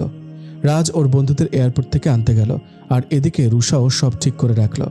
রাজ ওর বন্ধুদের নিয়ে এয়ারপোর্ট থেকে বাড়ি ফিরে এলো। সবাই রাতের খাবার খেয়ে কিছুক্ষণ গল্প করে রাজের রুমে চলে গেল। রাজ অনেক আটকানোর ট্রাই করেছে কিন্তু পারেনি। ওরা রাজের রুমে গিয়ে রুষাকে দেখেই অবাক হয়ে গেল। রাজ, ওকে তো এতক্ষণ দেখিনি, সাগর জিজ্ঞেস করলো। এনা বলল, আরে হ্যাঁ, রাজ কে ও? রুষা খুব বিপাকে পড়ে গেল। রাজও মাথা নিচু করে রইল। না, আমি এভাবে চুপ করে থাকলে হবে না, তাতে আমার সম্মান যাবে, সাথে রাজবাবুরও। রুষাই ওদের সাথে কথা বলতে শুরু করলো। হ্যালো, আমি রুষা চৌধুরী, ওনার ওয়াইফ। এ কথা শুনে ওরা সবাই খুব অবাক হলো, সাথে রাজও। ও মাই গড, রাজ, ও তোর ওয়াইফ? এত ঝামেলার মধ্যে তো এই কথাটা জিজ্ঞেস করতে ভুলে গেছি। রাজ, তোর ওয়াইফ কিন্তু খুব প্রিটি, এনা বলল। হ্যাঁ, আসলে মনেই ছিল না, রাজ বলল। তাহলে আজ সারা রাত আমরা তোমার সাথে গল্প করব। কি যেন নাম তোমার? রুষা। সুইট। আচ্ছা ঠিক আছে, তোরা তবে গল্প কর। কেন, তুই কোথায় যাবি? আকাশ জিজ্ঞেস করলো। আসলে আমার খুব ঘুম পাচ্ছে, তাই আমি না হয় তোদের রুমে গিয়ে শুয়ে পড়ি। না, তার আর দরকার নেই, আমরাই যাচ্ছি, কাল সকালে কথা হবে। ওকে। আচ্ছা। ওরা চলে যাওয়ার পর রুষা নিচে বিছানা করে শুয়ে পড়ল, আর রাজ উপরে। পরদিন সকালে রুষা সকাল সকাল ঘুম থেকে উঠে নামাজ পড়ে রান্নাঘরে চলে গেল। তারপর সকলের জন্য নাস্তা করতে লাগলো। তারপর তৈরি করে টেবিলে সুন্দর করে সাজিয়ে রাখলো। পরে সবাইকে ডেকে তুলল। রাজ আর তার বন্ধুরা সবাই মিলে নাস্তা করতে বসলো। রাঘব বলল, তো রাজ, আমাদের সুইট বৌদিদি কোথায়? তখন রুষা ওখানে ছিল না। ভাবি ভাবলো ওনাকে খুঁজছে, তাই উনি গিয়ে বলল, এই তো আমি এখানে। আরে আমরা আপনাকে নয়, রুষাকে খুঁজছি। ও মা, রুষার সাথে আবার ওদের আলাপ হলো কখন? মনে মনে ভাবতে লাগলো ভাবি। এই তো আমি এসে গেছি। ও সুইটহার্ট, এসো এসো বসো। আজ তোমাকে আমাদের সাথে ব্রেকফাস্ট করতে হবে। না না, আগে আপনারাই করে নিন। না বললে হবে না। কিরে রাজ, তুই কিছু বল। রাজ রুষার দিকে তাকিয়ে বলল, বসো। বসো। রুষাও ওদের সাথে ব্রেকফাস্ট করলো, তারপর অনেকক্ষণ গল্প করলো। এভাবে আস্তে আস্তে রাত হয়ে গেল। সবাই রাতের খাবার খেয়ে যে যার মতো শুয়ে পড়ল। রাজ আর রুষাও প্রতিদিনের মতো শুয়ে পড়ল। কিন্তু রাজের বন্ধুদের মাথায় একটা দুষ্টু বুদ্ধির উদয় হলো। ওরা এনাকেও গিয়ে ওর রুম থেকে ডেকে আনলো। তারপর আস্তে আস্তে উপরে গেল। উপরে গিয়ে দরজায় হাত দিয়ে দেখলো দরজা খোলাই আছে। ওরা এক ধাক্কায় দরজা খুলে ফেললো। কিন্তু খুলে যা দেখলো তা দেখার জন্য কেউ একেবারের জন্যই প্রস্তুত ছিল না। রাজ আর রুষা তখনও জেগেছিল, তাই ওদের দেখার সাথে সাথে ওরা দাঁড়িয়ে গেল। রাজ আর রুষা একজন অন্যজনের মুখের দিকে বারবার তাকাচ্ছে, কি করবে বুঝতে পারছে না। এদিকে রাজের বন্ধুরাও খুব অবাক হলো। রাজ, এসব কি? সাগর জিজ্ঞেস করলো। ওদের কারো মুখে কোনো জবাব নেই। কি হলো বল, এসব কি? এনা বলল, রুষা সুইটহার্ট, তুমি বলো এসব কি? রুষা ওদের সবাইকে ভেতরে এনে দরজা বন্ধ করে দিল। কি উত্তর দিবে কেউ বুঝতে পারছে না। ওয়েট, আর কেউ কিছু বুঝতে পারুক আর না পারুক, আমি বুঝতে পেরেছি। আসলে রাজ আর বৌদিদের মধ্যে কোনো সম্পর্কই নেই। আমাদের সামনে কথা বলার স্বাভাবিক থাকা পুরোটাই ওদের নাটক। রাঘব বলল, না না ভাই, ঠিক তা নয়। রুষা বলল, না রুষা, রাঘব তো ভুল কিছু বলেনি।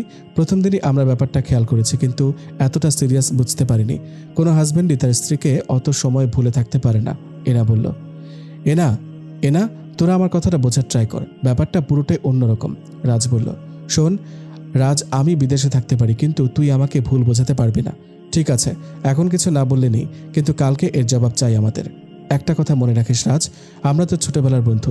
তোর মনে কি চলছে সেটা আমরা ঠিকই বুঝতে পারি, তাই আমাদের এমন কোনো গল্প শোনাবি না যেটা শুনে তোর ওপর থেকে আমাদের ভালোবাসাটাই শেষ হয়ে যায়। মনে রাখিস। তোরা সবাই চল। রাজের বন্ধুরা রুম থেকে চলে গেল। ওরা যাওয়ার সাথে সাথে রাজ দরজাটা বন্ধ করে দিল, দিয়ে রুষার পাশে গেল। এই মেয়ে, তোমার সমস্যাটা কি? মানে দরজা বন্ধ করনি কেন? আমি কেন দরজা বন্ধ করতে যাব? আমি তো আপনার বউ নই। তাহলে? এতদিন তো আমার বন্ধুরা ছিল না, এখন ওরা এখানে আছে হিসেবে তোমার কি একটু সাবধানে থাকা উচিত ছিল না? আপনিও তো থাকতে পারতেন সাবধানে। দায়িত্বটা তো আর আমার একার নয়।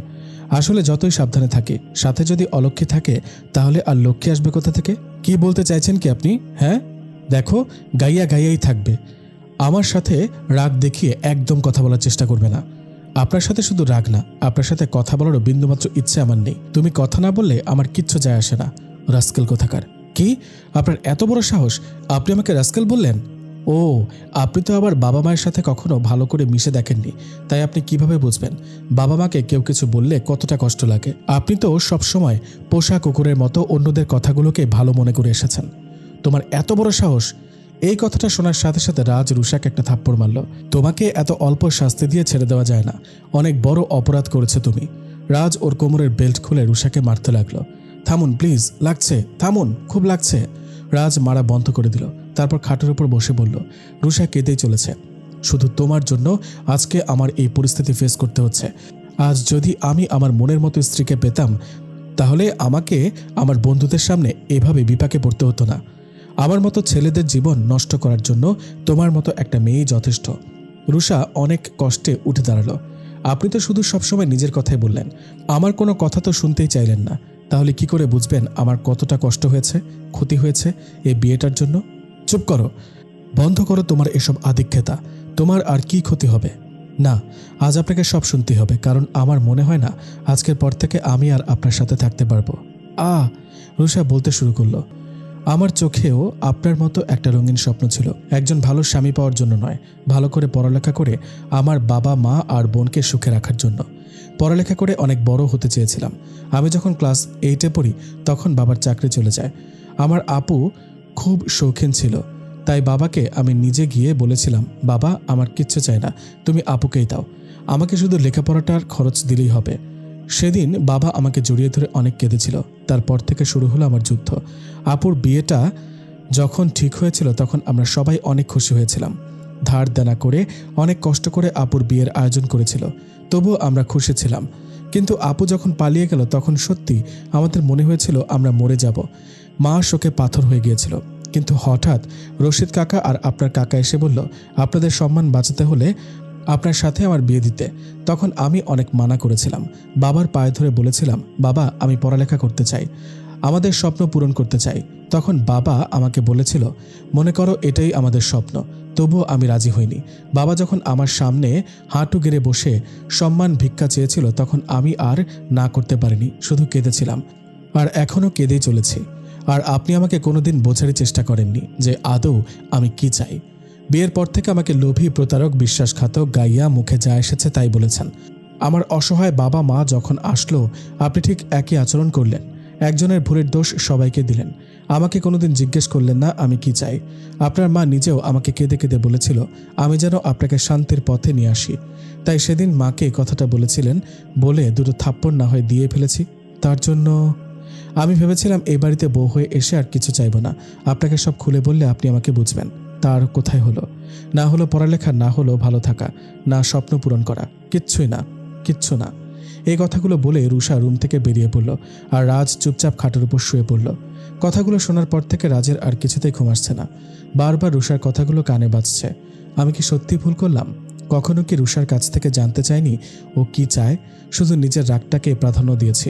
ঠিকই তো, বিয়েটা তো একটা দুর্ঘটনা।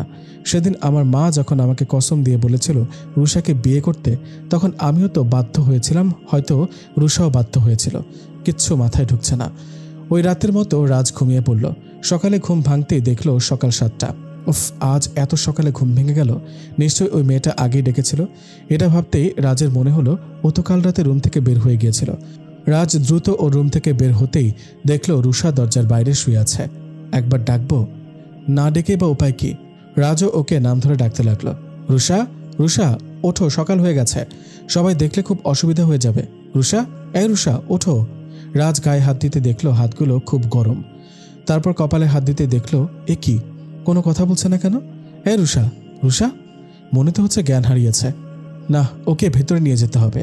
রাজ রুষাকে কোলে করে ভেতরে নিয়ে গেল। তারপর সবাইকে ডেকে ডাক্তারকে খবর দিল। কিছুক্ষণের মধ্যেই ডাক্তারও চলে এলো। ডাক্তার রুষাকে ভালো করে দেখছে। আচ্ছা, ওর হাতে সব কিসের দাগ ডক্টর? সবাই ভালো করে দেখছে। আরে গতকাল রাতে যখন ওকে দেখেছিলাম তখন তো ওর হাতে এসব দাগ ছিল না। এনা মনে মনে বলল। ওর অবস্থা খুব খারাপ, আমি ইনজেকশন দিয়ে দিয়েছি আর কিছু ঔষধ লিখে দিয়েছি। অবস্থা বেগতিক হলে হসপিটালে অ্যাডমিট করতে হবে, খেয়াল রাখবেন ওর। ওকে ডক্টর, ঠিক আছে, বাবা বলল। রাজ ডক্টরকে গিয়ে এগিয়ে দিয়ে আসলো। আমার মনে হয় এখন আমরা এখান থেকে চলে যাই, ওর জ্ঞান ফিরে এলে তবে দেখা যাবে। ঠিক আছে, চলো সবাই, মা বলল। সবাই চলে গেল, কিন্তু রাজের বন্ধুরা রুষার পাশে বসে থাকলো। একটু পর রাজ ফিরে এলো। হ্যাঁ রে রাজ, কাল রাতে ঠিক কি হয়েছিল একটু বলবি? এনা বলল। থাকে না, এখন ওর কাছ থেকে কিছু জানতে চাস না, আগে রুষার জ্ঞান ফিরে আসুক, তারপর রুষার কাছ থেকে জিজ্ঞেস করব। না রে, আমি চুপ থাকতে পারলাম না। আমি একজন মেয়ে, তাই আমি বুঝতে পারছি রুষার অবস্থাটা। নিশ্চয় রাজ রুষার সাথে খারাপ কিছু করেছে। কিরে রাজ, আমি কি ভুল কিছু বললাম? রাজ কিছু বলছে না, শুধু চুপ করে আছে। হ্যাঁ রাজ বল, সাগর বলল। সবাই রাজকে খুব চাপ সৃষ্টি করছে। চুপ কর তোরা সবাই, চুপ কর। না রাজ, চুপ করব না। শুনতে চাস তোরা? শুনতে চাস? হ্যাঁ রাজ, শুনতে চাই। তবে শোন। রাজ ওর বন্ধুদের প্রথম থেকে সবকিছু খুলে বলল কি কি হয়েছে, এবং কাল রাতেও কি হয়েছে সব খুলে বলল। কারোর মুখে কোনো কথা নেই, সবাই চুপ। এবার তোরাই বল আমি কি বা করব? কি করব জানি না রে রাজ, কিন্তু আমি তোকে একটাই কথা বলতে চাই, মেয়েটাকে এভাবে ভুল বুঝিস না। হাজার হোক ও তো এখন তোর স্ত্রী, এনা বলল। হ্যাঁ রে রাজ, আমরাও তাই মনে করছি। এবার বাকিটা তোর হাতে। এসব বলে রাজের সব বন্ধুরা ঘর থেকে বেরিয়ে গেল। এবার রাজ সত্যি ভাবনায় পড়ে গেল, কি করবে বুঝতে পারছে না। হঠাৎ পেছনে ফিরতে দেখলো রুষার জ্ঞান ফিরে এসেছে। আরে উঠুন, ওঠো না, শুয়ে থাকো। না আমি ঠিক আছি, ছাড়ুন। চুপ করো, একটু বেশি বোঝো, চুপচাপ শুয়ে থাকো। আমি তোমার জন্য খাবার নিয়ে আসছি। কিছুক্ষণ পর আবার ঔষধ খেতে হবে, আমি আসছি। রাজ রুম থেকে বের হয়ে যেই নিচে যাবে ঠিক তখনই অদিতি রাজকে টেনে অন্য পাশে নিয়ে গেল। আরে রাজ, তুমি তো খুব ভালো অভিনয় করো দেখছি। মানে হলো এই যে কি সুন্দর রুষার সাথে নিজেকে মিলিয়ে ফেললে। শোনো, এখন কিন্তু অনেক বড় একটা সুযোগ আছে। কি? এখন যেহেতু রুষা তোমার সাথে আছে, সেহেতু ওকে তুমি ভুল ভাল ঔষধ খাইয়ে ওর ওপর প্রতিশোধ দিতে পারবে। অদিতি, তোমার কি করে মনে হচ্ছে যে আমি অভিনয় করছি? হ্যাঁ, মানে হলো রুষাকে আমি আর কোনো কষ্ট দিতে চাই না। এই কথাটা বলে রাজ নিচে চলে গেল। অদিতি ওকে অনেক ডাকলো, কিন্তু রাজ দাঁড়ালো না। এসব কথার মানে কি? রাজ এসব কি বললো আমাকে? ওকে তাহলে সত্যি রুষাকে মেনে নিয়েছে? রাজ নিচে গিয়ে সবাইকে রুষার জ্ঞান ফেরার কথা বলল, কিন্তু সবাইকে নিষেধ করে দিল কেউ যাতে এখন রুষার কাছে না যায়। যা করার ও নিজেই করবে। এসব শুনে সবাই খুব অবাক হলো এবং মনে মনে খুশিও হলো। রাজ উপরে গিয়ে দেখল রুষা বসে আছে। এই নাও, খাবারটা খেয়ে নাও। রাজ রুষার মুখে খাবারটা এগিয়ে দিল। এটা দেখে রুষা প্রচণ্ড অবাক হলো। কি হলো, এভাবে ভূতের মতো তাকিয়ে আছো কেন? খাও। রুষা খেতে লাগলো। ওর চোখ থেকে পানি ঝরছে আর মনে মনে ভাবছে, কে জানে এই সুখ কতক্ষণের। এই নাও, এই ওষুধগুলো খেয়ে নাও, তারপর চুপচাপ শুয়ে থাকো। কিন্তু তোমার সব কিন্তুর উত্তর তুমি ঠিকই পাবে, কিন্তু এখন কোনো কথা নয়। রুষা শুয়ে পড়ল আর রাজ ওর গায়ে চাদরটা দিয়ে বাইরে বেরিয়ে পড়ল। রুষা শুধু একটাই কথা ভাবছে, এই সুখ হয়তো চোখ বুঝলেই শেষ হয়ে যাবে, কে জানে। রাজ আজ অনেকদিন পর বাগানে হাঁটছে। ওকে দেখে তুলিও গেল। ভাইয়া, আজ অনেকদিন পর মনে হচ্ছে তুই অনেক হ্যাপি আছিস। হ্যাঁ রে, ঠিকই বলেছিস। আজ কেন জানি না খুব হালকা লাগছে। মনে মনে একটা ভালো লাগার সৃষ্টি হয়েছে। তাই নাকি? আচ্ছা, বৌমনি কি করছে? ওকে ঘুম পাড়িয়ে দিয়ে এসেছি। বাহ, ভালো করেছিস। কে জানে কি হয়েছে। রাজ মনে মনে ভাবতে লাগলো, যা হয়েছে সব আমার জন্যই হয়েছে, আর এখন থেকে যা হবে সব ভালোই হবে। কিরে ভাইয়া, কি ভাবছিস? না কিছু না, এমনিতেই। চল ঘরে চল। চল। রাজ যখন ঘরে গেল দেখল রুষা ড্রয়িং রুমে বসে মায়ের সাথে কথা বলছে। এ কি, ও নিচে নেমে এলো কখন? আমি তো ওকে ঘুমোতে বলেছিলাম। থাক, ওর যা মন চায় তাই করুক। রাজ চুপচাপ উপরে উঠে গেল। রাজ, আসবো? আরে তোরা আয় আয়, এত জিজ্ঞেস করার কি আছে? না, বলছিলাম কি, আমরা কাল ঢাকায় ফিরে যাচ্ছি, ওখান থেকে বিদেশে ফিরে যাব। রাঘব বলল। এসব কি বলছিস তোরা? চলে যাবি মানে? মাত্র তো কয়েকদিন আগে এলি। এই তোরা আমার সাথে ইয়ার্কি করছিস না তো? না রে, আমরা সত্যিই চলে যাব। আমার বিয়ের অনুষ্ঠান না দেখেই। মানে? এনা বলল। আসলে জানিস, আমি অনেক ভেবে দেখলাম যে আমি সত্যি রুষার উপর অন্যায় করছি। তাই আমি সিদ্ধান্ত নিয়েছি যে আর কোনো ভুল বোঝাবুঝি নয়, আমি রুষাকে স্ত্রী হিসেবে মেনে নেব। তাই আগামীকাল আমি সামাজিকভাবে একটা পার্টির আয়োজন করেছি। এবার তোরাই বল, হোয়াট আ সারপ্রাইজ। রাজ, তুই সত্যি রুষাকে মেনে নিয়েছিস? আস্তে বল, আস্তে। এই সারপ্রাইজটা আমি সবাইকে দিতে চাই। চল নিচে চল, বাকিটা ওখানে হবে। রাজ ও সব বন্ধুদের নিয়ে নিচে গেল। মা, সবাইকে একটু ডাকবে প্লিজ। কেন রে রাজ, কেন, কোনো সমস্যা? মা, তুমি একবার ডাকোই না। রাজের মা সবাইকে ডেকে নিয়ে আসলো। কি ব্যাপার, কেউ কিছুই বুঝতে পারছে না। রাজ, কি হয়েছে? হ্যাঁ বাবা, বলছি। রাজ একবার করে সবার মুখের দিকে তাকালো। আজ আমি অনেক বড় একটা সিদ্ধান্ত নিয়েছি। তোমরা হয়তো সবাই খুব অবাক হবে, সেটাই স্বাভাবিক, কারণ অবাক হওয়ারই কথা। আমি সবার সামনে আজ এই কথা বলছি যে সবার চোখে বিস্ময়। সবাই রাজের দিকে এক দৃষ্টিতে তাকিয়ে আছে। আমি রুষাকে আমার স্ত্রী হিসেবে মেনে নিয়েছি।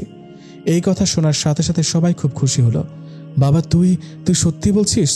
রুষাকে মেনে নিয়েছিস? হ্যাঁ মা, আমি সত্যি বলছি। আজ আমার খুব ভালো লাগছে যে এটা দেখে এতদিন পর হলেও আমার ছেলেটি একটা সিদ্ধান্ত নিতে সক্ষম হয়েছে, যেটা কিনা সঠিক সিদ্ধান্ত। বাবা বলল। রাজ ভাই, তুমি সত্যি ওই রুষাকে নিজের স্ত্রী হিসেবে মেনে নিয়েছ? ভাবি বলল। হ্যাঁ, ঠিক তাই। আর তাই আগামীকাল সন্ধ্যায় একটা পার্টির আয়োজন করেছি, যেখানে আমার আর রুষার বিয়ের ব্যাপারটা আমি নতুন করে সবাইকে জানাবো। তোমাদের যাকে যাকে বলা দরকার বলে দিও। আর আমি আর রুষা গিয়ে আজ সন্ধ্যায় রুষার বাড়ির লোকেদের নিয়ে আসবো। এসব বলে রাজ উপরে চলে গেল। রুষার চোখ দিয়ে গড়গড়িয়ে পানি পড়ছে। ও সত্যি বুঝতে পারছে না এসব সত্যি নাকি মিথ্যা। না রে মা, আর কান্না নয়। তুই আমার দেওয়া কথা রেখেছিস, আমার ছেলেটা সত্যি মানুষ হলো বলে। সত্যি, আমি সত্যি পেরেছি মা রাজবাবুকে ভালো করতে। হ্যাঁ রে মা, হ্যাঁ। এখন আর কান্না নয়, এখন তো সুখের দিন। রুষার কাছে সব শুধুই স্বপ্ন লাগছে। সুইটহার্ট, এখনো কাঁদছো কেন? আর কোনো কান্না নয়, এনা বলল। রুষা আস্তে আস্তে উপরে উঠে দরজার পাশে দাঁড়ালো। কি হলো, বাইরে দাঁড়িয়ে আছো কেন? ভেতরে এসো। না মানে, আজ তুমি আমার কাছে কিন্তুর উত্তর জানতে চেয়েছিলে না, এটাই তার যোগ্য উত্তর। রুষা ভেতরে গিয়ে রাজের পা ধরে বসে পড়ল। আরে আরে, কি করছো? ওঠো। গতকাল রাতে আমি আপনাকে অনেক কথা বলেছি, আপনি আমায় ক্ষমা করে দিন। আরে ওঠো, অপরাধ তো আমিও কম করিনি। তুমি কথাগুলো না বললে হয়তো কোনোদিনও আমি তোমার দুঃখটা ফিল করতে পারতাম না। রুষা, পারলে তুমি আমাকে ক্ষমা করে দিও। যেখানে আপনি নিজেই সব বুঝতে পেরেছেন, সেখানে আর কোনো ভুল বোঝাবুঝি নয়। অদিতি বলল। রাজকে আমি কোনোদিনও তোর মতো একটা গাইয়া মেয়ের হতে দিব না। অদিতি, এসব কি বলছো তুমি? চুপ করো। না রাজ, ওই মেয়েটা তোমার কখনোই যোগ্য হতে পারে না। আমি তোমার যোগ্য। অদিতি, ও আমার যোগ্য কি যোগ্য না সেটা আমি বুঝলেই হলো, আর কারোর বোঝার দরকার নেই। না, আমি তো তোমাকে ভালোবাসি। বলো বলো রাজ, ছাড়ো আমাকে। আমি কি তোমাকে কখনো বলেছি আমি তোমাকে ভালোবাসি? সো এক্ষুনি এখান থেকে বেরিয়ে যাও। রাজ। হ্যাঁ অদিতি, প্লিজ আউট। অদিতি রেগে ঘর থেকে বেরিয়ে গেল। শোনো, তুমি অদিতির কথায় কোনো কিছু মনে করো না। না না, আর হ্যাঁ, তৈরি হয়ে নাও, আমরা এক্ষুনি তোমার বাড়ি যাব। ঠিক আছে। রাজবাবু হয়তো সত্যিই তার সব ভুল বুঝতে পেরেছে। আমার আর কিছু চাই না, শুধু চাই উনি এমন করেই ভালো থাকুক। কিছুক্ষণ পর রাজ আর রুষা বেরিয়ে পড়ল। 2 ঘন্টার মধ্যে পৌঁছে গেল। রুষা পৌঁছতেই দ্রুত ভেতরে গেল, আর রাজ পেছনে পেছনে। মা, মা, বাবা, বাবা। রুষা, তুই? হ্যাঁ ছোট কাকি, আমি। মা কোথায়? মা আর বাবাও ভেতর থেকে বেরিয়ে এলো। রুষাকে দেখে ওনারা কান্নায় ভেঙে পড়ল। মা। রুষা দৌড়ে মায়ের কাছে গেল। কেমন আছো মা? তোকে দেখে কি আর খারাপ থাকতে পারি বল? রাজকে দেখে ওরা সবাই একটু ঘাবড়ে গেল। বাবা বলল, তুমি? রাজ গিয়ে ওদের পায়ে ধরে সালাম করলো। সবাই খুব অবাক হয়ে গেল। বেঁচে থাকো বাবা, সুখী হও। হঠাৎ এলে, একটা খবর দিলেই তো পারতে। আসলে সব তো হঠাৎ করেই হয়েছে, তাই আর খবর দেওয়া হয়নি। বাবা, মা, সেদিনের ঘটনার জন্য আমাকে আপনারা ক্ষমা করে দিন। সত্যি আমার মাথা ঠিক ছিল না, তাই কি বলতে কি বলেছি। না না বাবা, আমরা কিচ্ছু মনে করিনি। আসলে আমরাও তোমার মনের অবস্থাটা বুঝতে পেরেছি। বাবা বলল। এ মা, ছি ছি, এতক্ষণ ধরে বাইরে দাঁড়িয়ে আছো? এসো এসো, ভেতরে এসো। মা বলল। না, আসলে আজকে আমরা থাকতে পারবো না, অনেক কাজ আছে। রাজ বলল। কি বলছো এসব তুমি? প্রথমবার তুমি আমাদের বাড়িতে এসেছো, আর কিছু মুখে না দিয়ে একটু না বসেই চলে যাবে, তা কি হয়? না, আসলে সত্যি সময় নেই। আমরা আপনাদের দাওয়াত করতে এসেছি। আগামীকাল আমার আর রুষার বিয়ে উপলক্ষে একটা পার্টির আয়োজন করেছি, তাই আপনারা সকলেই চলে যাবেন সকালবেলা। তাই ঠিক আছে বাবা, আমরা যাব, কিন্তু তুমি অন্তত 1 গ্লাস পানি হলেও খেয়ে যাও। বাবা বলল, ঠিক আছে, তাই দিন। রাজ পানি খেয়ে রুষাকে নিয়ে আবার বাড়ির উদ্দেশ্যে বেরিয়ে পড়ল। বাড়িতে পৌঁছে সবাই সেদিনের মতো নিজেদের কাজ সেরে খাওয়া দাওয়া করে শুয়ে পড়ল। কি ব্যাপার রুষা, তুমি নিচে বিছানা করেছো যে? তা নয় তো কি করব? কেন, উপরে শোবে? না, এখনো সে সময় হয়নি। আগে কালকের অনুষ্ঠান হোক, তারপর দেখা যাবে। তাই? হ্যাঁ তাই। এবার শুয়ে পড়ুন, কাল অনেক কাজ আছে। ঠিক আছে। সেদিন রাতে ওরা অনেক কথা বলল, অনেক গল্প করল, তারপর ঘুমিয়ে পড়ল। পরের দিন সকালে রুষা সকাল সকাল উঠে অজু করে নামাজ পড়ে নিল। তারপর রাজকেও ডেকে দিল। রাজ আজ আর কিছু বলল না, উঠে গেল। রুষা রান্নাঘরে গিয়ে সবার জন্য খাবার তৈরি করল। সকালের নাস্তা সেরে সবাই কাজে ব্যস্ত হয়ে গেল। দুপুরের দিকে রুষার পরিবারের সবাই চলে এলো। রুষা আজ আবার বউয়ের সাজে সেজেছে, কিন্তু আজ তার মনে আর কোনো কষ্ট নেই। আজ সে অনেক খুশি। আস্তে আস্তে সন্ধ্যা হয়ে গেল। রাজ আর রুষাও নিচে নেমে এলো। রাজের বাবা আর মা সবার সাথে রুষা আর তার পরিবারকে পরিচয় করিয়ে দিল। রাজ সবার সামনে রুষার হাতে আংটি পরিয়ে দিল। রুষা বলল, আজ আমি সত্যি অনেক খুশি।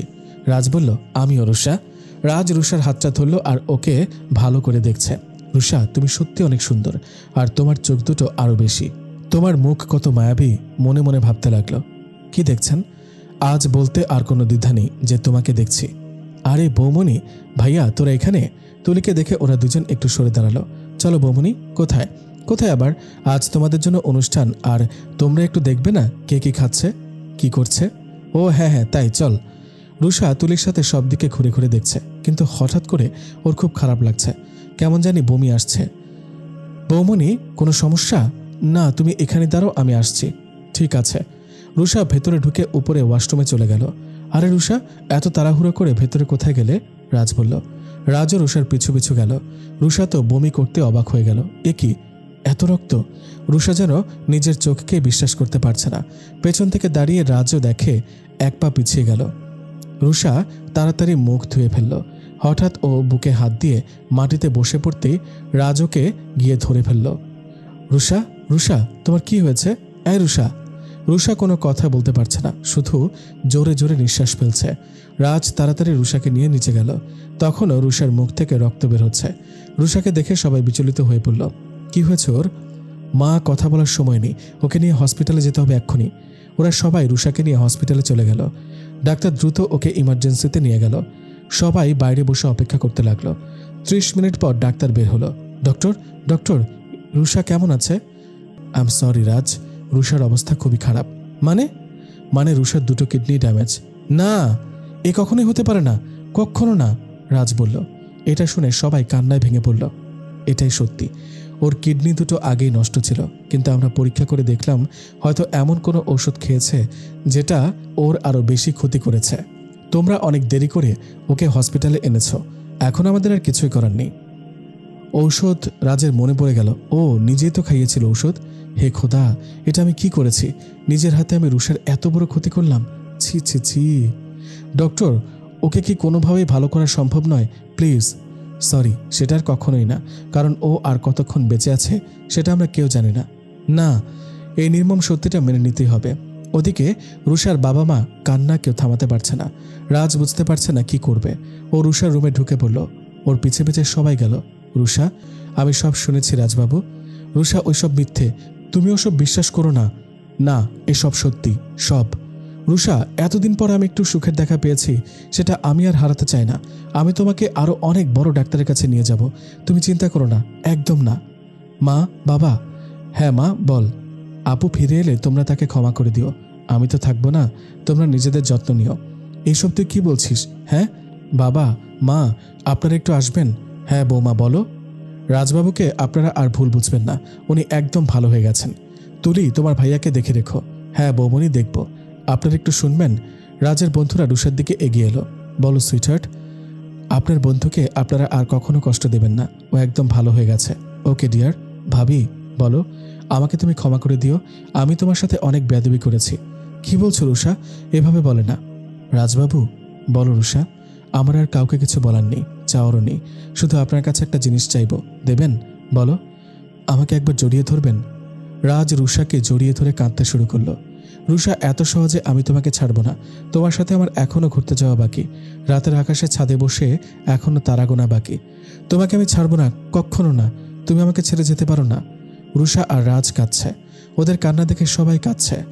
শেষ, রুষা আর কাঁদছে না। রুষা, হ্যাঁ রুষা। রুষা, রুষা কথা বলো। রুষা, হ্যাঁ রুষা। ডক্টর, ডক্টর, দেখুন না, রুষা কথা বলছে না। দেখি, সরুন আপনারা। Sorry, she is dead. না না না, এ হতে পারে না। রুষা, হ্যাঁ রুষা, তুমি মরতে পারো না। না না না। সবাই কাঁদছে, কিন্তু রুষা আর ফিরে আসবে না। হসপিটাল থেকে নিয়েই সব কাজ শেষ করে ওকে কবর দেওয়া হলো। রাজ আর কাঁদছেও না, কোনো কথাও বলছে না, চুপ করে আছে। রুষার মৃত্যুটা ও কোনোভাবেই মেনে নিতে পারেনি। এখনো রাতে ঘুমোলে ওর মনে হয় কেউ সকালে ওকে নামাজ পড়তে ডাকছে।